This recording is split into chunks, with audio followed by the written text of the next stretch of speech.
दोस्तों नमस्कार, स्वागत करती हूँ आपका अपने इस चैनल में जिसमें आप सुनते हैं सनातन धर्म से जुड़ी कथा, कहानियाँ व अन्य पौराणिक कथाएं। दोस्तों आज हम ऐसे वृक्ष की बात करने वाले हैं जो हमारे धर्म शास्त्रों में भी बहुत अधिक महत्व रखता है। वैसे तो इस धरती पर करोड़ों वृक्ष हैं, लेकिन उनमें से कुछ वृक्ष ऐसे भी हैं जो हजारों वर्षों से जिंदा हैं और कुछ ऐसे हैं जो चमत्कारिक हैं। कुछ ऐसे भी वृक्ष हैं जिन्हें किसी महत्वपूर्ण व्यक्ति ने हजारों वर्ष पहले लगाया था या उस व्यक्ति ने उस वृक्ष के नीचे बैठकर ध्यान या समाधि लगाई थी। हिंदू धर्म अनुसार 5 वृक्षों का अधिक महत्व है: अक्षय वट, पंचवट, बंशी वट, गया वट और सिद्ध वट। इनकी प्राचीनता के बारे में कोई नहीं जानता। दोस्तों, संसार में उक्त 5 वटों को पवित्र वट की श्रेणी में रखा गया है। इनमें से जिनके नाम हम पहले भी वर्णित कर चुके हैं: अक्षय वट प्रयाग में यानी कि नासिक में पंचवट, वृंदावन मथुरा में बंशी वट, गया में गया वट और उज्जैन में पवित्र सिद्ध वट है।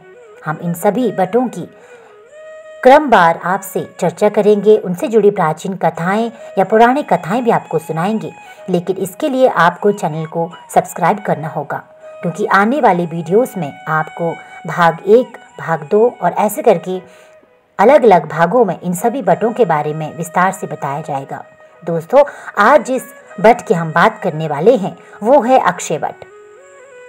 इसलिए वीडियो को अंत तक सुनिएगा और बीच में बिल्कुल भी स्किप ना कीजिएगा। अक्षय वट पुराणों में वर्णन में आता है कि कल्पांत या प्रलय में जब समस्त पृथ्वी जल में डूब जाती है, उस समय भी वट का वृक्ष बचा रहता है। अक्षय वट कहलाने वाले इस वृक्ष के एक पत्ते पर ईश्वर बाल रूप में विद्वान रहकर सृष्टि के अनादि रहस्य का अवलोकन करते हैं। दोस्तों, जैसा कि इसका नाम ही है अक्षय, अक्षय का अर्थ होता है जिसका कभी क्षय ना हो, जिसे कभी नष्ट न किया जा सके। इसलिए इस वृक्ष को अक्षय वट कहते हैं। वट का अर्थ बरगद, बड़ आदि।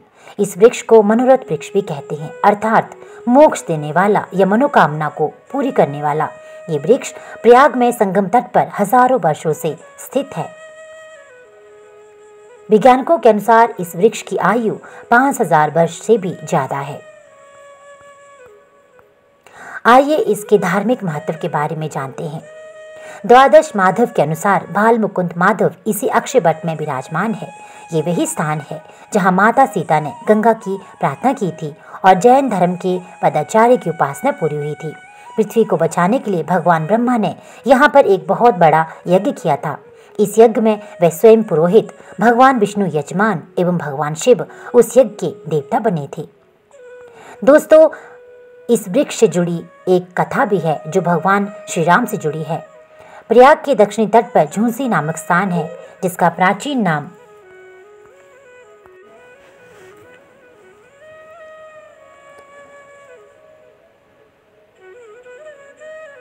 प्रयाग के दक्षिण तट पर झूंसी नामक स्थान है जिसका प्राचीन नाम पुरूरवा था। कालांतर में इसका नाम उल्टा प्रदेश पड़ गया, फिर बिगड़ते बिगड़ते झूंसी हो गया। उल्टा प्रदेश पड़ने का कारण ये है कि यहाँ शाप के चलते सब कुछ उल्टा पुल्टा था। यहाँ के महल की छत नीचे बनी है जो आज भी है। इसकी खिड़कियाँ ऊपर तथा रोशनदान नीचे थी, यानी कि सब कुछ उल्टा पुल्टा। मान्यता के अनुसार उल्टा प्रदेश इसलिए पड़ा क्योंकि यहाँ भगवान शिव अपनी पत्नी पार्वती के साथ एकांतवास करते थे तथा यहाँ के लिए शाप था कि जो भी व्यक्ति जंगल में प्रवेश करेगा वह औरत बन जाएगा, मतलब उल्टा ही होगा।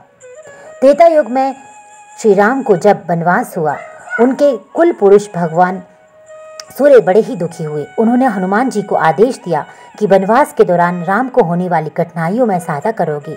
चूंकि हनुमान ने भगवान सूर्य से ही दीक्षा ग्रहण की थी, अतः अपने गुरु का आदेश मानकर वे प्रयाग में संगम के तट पर आकर उनका इंतजार करने लगे। कारण ये था कि वे किसी स्त्री को लांग नहीं सकते थे। गंगा, यमुना एवं सरस्वती तीनों नदियां ही थी, इसलिए उनको न लांघते हुए वे संगम के परम पावन तट पर भगवान राम की प्रतीक्षा करने लगे। जब भगवान राम अयोध्या से चले तो उनको इस झूंसी या उल्टा प्रदेश से होकर गुजरना पड़ता, लेकिन प्रचलित मान्यता के अनुसार शिव के शाप के कारण उन्हें स्त्री बनना पड़ता, इसलिए उन्होंने रास्ता ही बदल दिया। एक और भी कारण भगवान राम के रास्ता बदलने का पड़ा। यदि वे सीधे गंगा को पार करते तो यहाँ पर प्रतीक्षा करते हनुमान सीधे उनको लेकर दंडकारण्य उड़ जाते तथा बीच रास्ते में अहिल्या उद्धार, शबरी उद्धार तथा ताड़का संहार आदि कार्य छूट जाते। यही सोचकर भगवान श्री राम ने रास्ता बदलते हुए श्री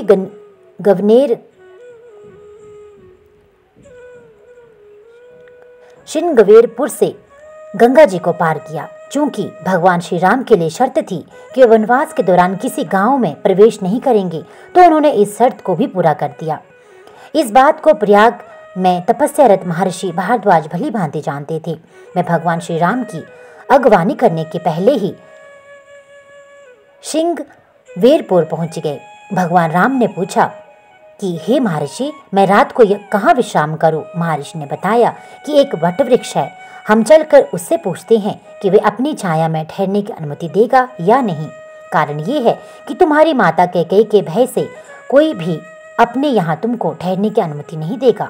सबको ये भय है कि कहीं अगर तुमको ठहरा लिया तथा कैकेयी को पता चल गया तो राजा दशरथ से कहकर दंड दिलवा देंगी। इस प्रकार भगवान राम को लेकर महर्षि भारद्वाज उस वट वृक्ष के पास पहुंचे।